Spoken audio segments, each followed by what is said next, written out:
కాదు. ఇలా ఎన్ని అబద్ధాలు మాట్లాడినంటే నేను ఇందాక చూస్తూ ఉంటే అసలు వెనకటేదో ఆయనకు శాపం ఉన్నట్టుంది. నిజాలు మాట్లాడితే నెత్తివలి చనిపోతాడు అనేది ఉంటుండే చూడు, వెనకటేదో సామెత. అట్లా రేవంత్ రెడ్డి అబద్ధాలు తప్ప జీవితంలో నిజాలు మాట్లాడు. ఇవాళ అంటుండు నల్గొండలో రైతు బంధు వేయడం ద్వారా రైతుల కళ్ళల్లో ఆనందం చూస్తుండట రేవంత్ రెడ్డి.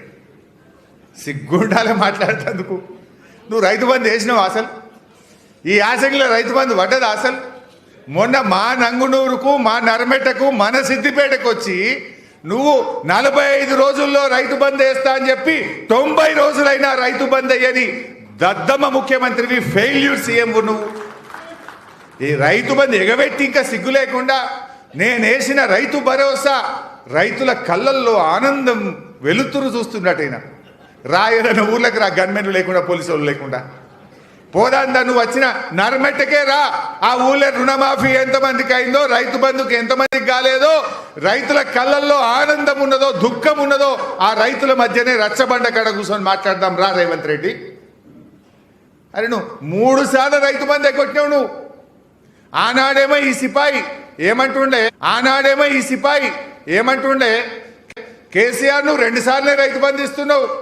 కొంతమంది రైతులు 3 పంటలు పండిస్తుండ్రు, 3 సార్లు రైతు బంధు వేయాలని మాట్లాడిన ఈ సిపాయి ఇప్పటికీ 3 రైతు బంధులు ఎగ్గొట్టిండు. ఒక వానకాలం మొత్తానికే ఎగ్గొట్టిండు. ఒక యాసంగి 3 ఎకరాలు వేసిండు, మొన్న యాసంగి 2 ఎకరాలు వేసిండు.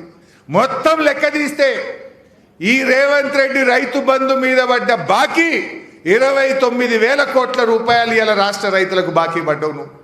29,000 కోట్ల రైతు బంధు ఎగ్గొట్టి ఇంకా సిగ్గు లేకుండా నల్లగొండలో నేను వేసిన రైతు భరోసాతో రైతు కళ్ళల్లో ఆనందమట. నువ్వు రైతు బంధు ఎగ్గొట్టినో నువ్వు ఇంకా సిగ్గు లేకుండా నేనేందో రైతు బంధు వేసినా దానికి ఆనందం వచ్చింది అని మాట్లాడుతున్నాడు. మాట్లాడదామా? ఏడ మాట్లాడదాం? అసెంబ్లీలో మాట్లాడదామా? పెట్టు అసెంబ్లీలో. దమ్ముంటే చర్చ పెట్టు అసెంబ్లీలో.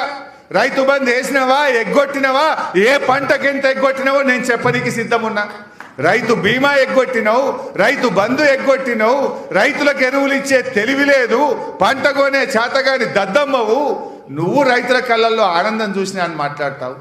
వడ్లు అమ్ముకోవాలంటే ఒక్కొక్క రైతు కళ్ళల్లో నీళ్లు పెట్టుకున్నాడు. మొన్న ఈయన చెప్తుండు 80 లక్షల మెట్రిక్ టన్నుల వడ్లు కొన్నా. నీ ముఖానికి నువ్వు 80 కొన్నావు. మేము 2020-21లోనే 92 లక్షల మెట్రిక్ టన్నుల వడ్లు కొన్నాం. నువ్వేందా 80 కొన్నాను పెద్ద సిపాయి లెక్క చెప్పుకుంటున్నావు నీ ముఖానికి. నువ్వు కొన్నది 80. 2020-21లోనే 92 లక్షల మెట్రిక్ టన్నులు కొని రైతుల కళ్ళల్లో ఆనందాన్ని నింపింది బీఆర్ఎస్ పార్టీ. నువ్వు ఆగంబట్టి తడిసిపోయి ఎండిపోయి ఎండకెండి వానకు తడిసి ఈ చెదలు బట్టి సంచులు లేక దాదాపు 40-50 రోజులు పడిగాపులు కాసి రైతుల కళ్ళల్లో కన్నీళ్లు పెట్టిన నువ్వు సిగ్గు లేకుండా ఇంకా రైతు బంద్ వేసినా వడ్లు కొన్నా అని మాట్లాడతావు. నీ ముఖానికి క్షమాపణ చెప్పాలి నువ్వు. రాష్ట్ర రైతాంగానికి రైతు బంధు ఎగబెట్టినందుకు, దేవుడి మీద ఒట్టు పెట్టి రుణమాఫీ చెయ్యనందుకు, రైతు బీమా ఆపేసినందుకు, వడ్లు కొననందుకు, పంటల బీమా ఇయ్యనందుకు, వడగల్లవాన రాళ్ళు వడి తుఫానుతో నష్టపోయిన రైతులకు ఇస్తానన్న 10,000 ఇయ్యనందుకు చెంపలేసుకొని క్షమాపణ చెప్పాలి రేవంత్ రెడ్డి. ఇంకా సిగ్గు లేకుండా రైతుల కళ్ళల్లో నేనేందో ఆనందం చూసినా అని మాట్లాడుతున్నావు నీ ముఖానికి.